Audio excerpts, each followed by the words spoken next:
Halo, selamat malam. Selamat bertemu kembali di Podcast Gustraf. Udah berbulan-bulan kita nggak ketemu ya. Sekarang kita mau kembali ke podcast Gustraf. Apa namanya? Kita mau ngobrol apa hari ini?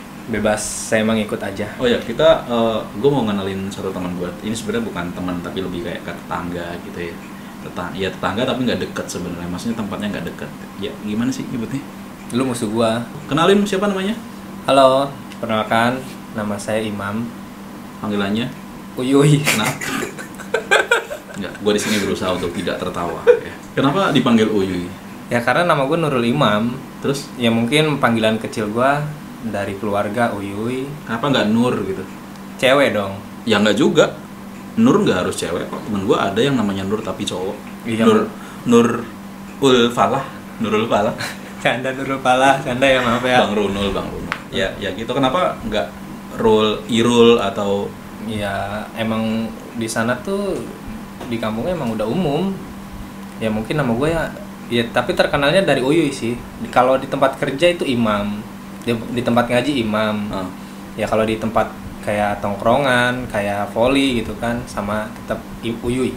Ya sebenarnya kita udah dulu kan pernah ya kita rencanain buat bikin podcast horor gitu ya. Iya. Karena basically teman gue ini, boleh gue ceritain nggak sih? Ya silakan. Dia punya indera ke 6,5 sebenarnya. Jadi kayak dia bisa ngeliat apa yang sebenarnya kita nggak bisa lihat. Lebih tepatnya Aduh, merasain sendiri aja lagi. sih, merasain, bukan berarti bisa ngelihat.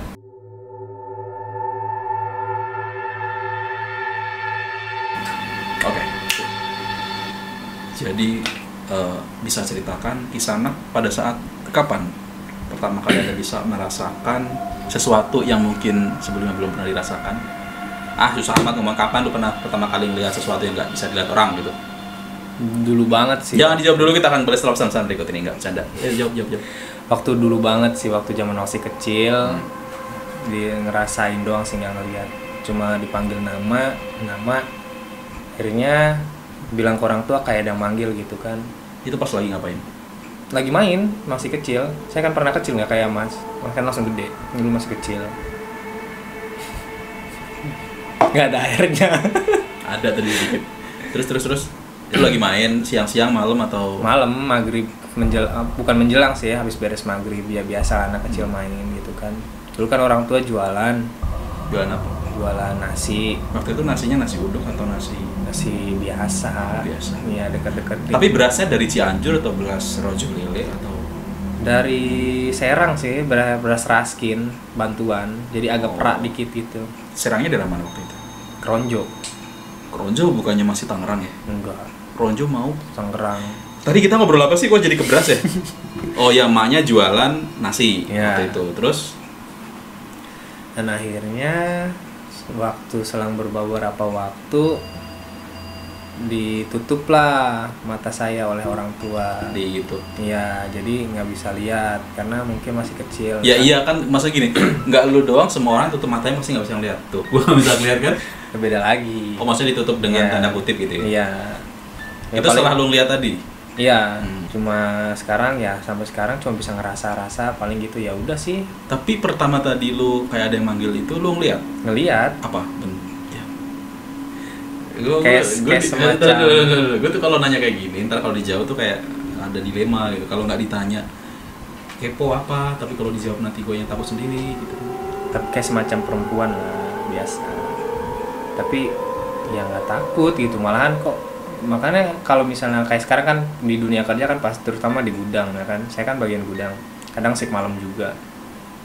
Itu pasti aja ada. Ya kalau menurut orang lain kan kadang awas lu kalau shift 3 gini kan. Kalau menurut saya, siapa sih? Ngapain sih? Tapi Enggak ada takutnya, bukan karena bukan nantang ya. Bukan nantang, tapi ya udah sih gitu kan. Lagian kan dunia dia, dunia gue dunia. Yang penting gua nggak ngeganggu dia gitu. Kayak kan. lu gue gitu ya.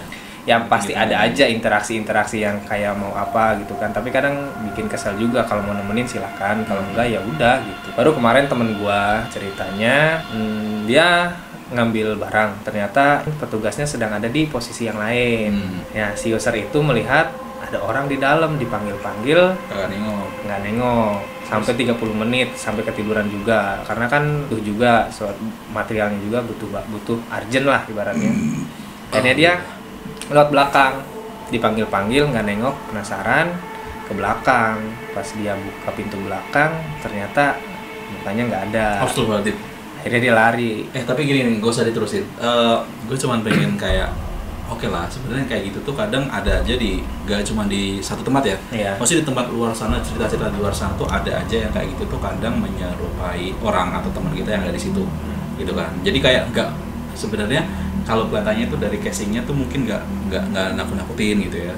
Karena mewujudin tuh kayak orang yang ada di situ gitu kan. Iya nggak sih? Ada yang menyerupai gitu kan? Ada, ya disebutnya namanya jin korin namanya. Oh iya. Bisa menyerupai.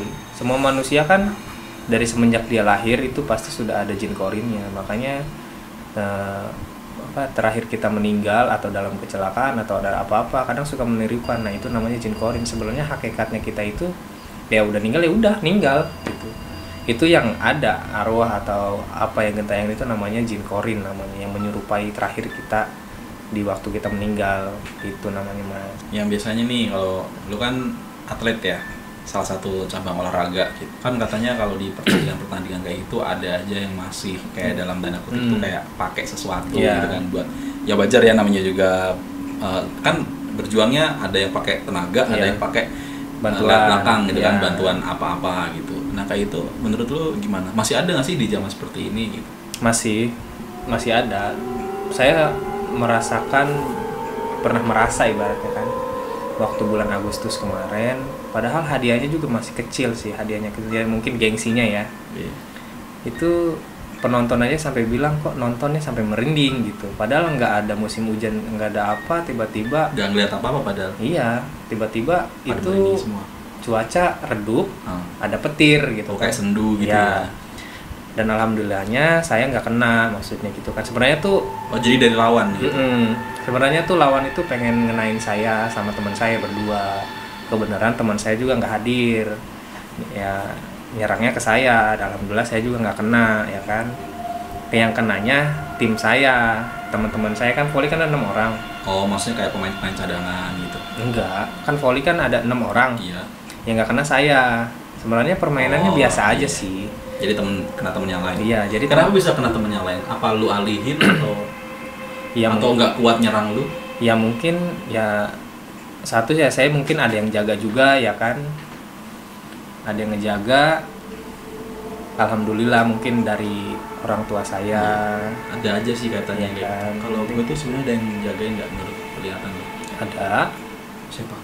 Doa orang tua. Oh masya Allah. Yang penting kita kalahinnya dengan sugesti sih. Kita bikin sugesti teman-teman, jangan percaya dengan bukan dengan hal jangan percaya. Jangan terlalu dipikirin gitu. Ya, jangan terlalu dipikirin, kita main sesuai porsi kita, apa yang kita lakukan di latihan itu kita keluarkan di turnamen. Timbulkan mental juaranya doang sih kalau saya bilangnya begitu. Gitu alhamdulillah sampai juara 1 juga. Nah, terus temen lu yang kena tadi apa yang dirasain? Maksudnya dalam bentuk apa dia? Jadi linglung, dia timbulnya linglung. Jadi harusnya bola itu kena, tapi kayaknya jauh banget. Kayak bola itu diliatin aja gitu, nggak dipasing. Kayak terus, dia lagi bingung. Iya, pokoknya banyak lah waktu main di situ. Intinya ya sebelum bermain atau sebelum ya bukan bermain juga sih, bekerja, beraktivitas lah segalanya. Jangan lupa berdoa. Udah itu aja. Jangan selingkuh. Ya, ingat istri di rumah.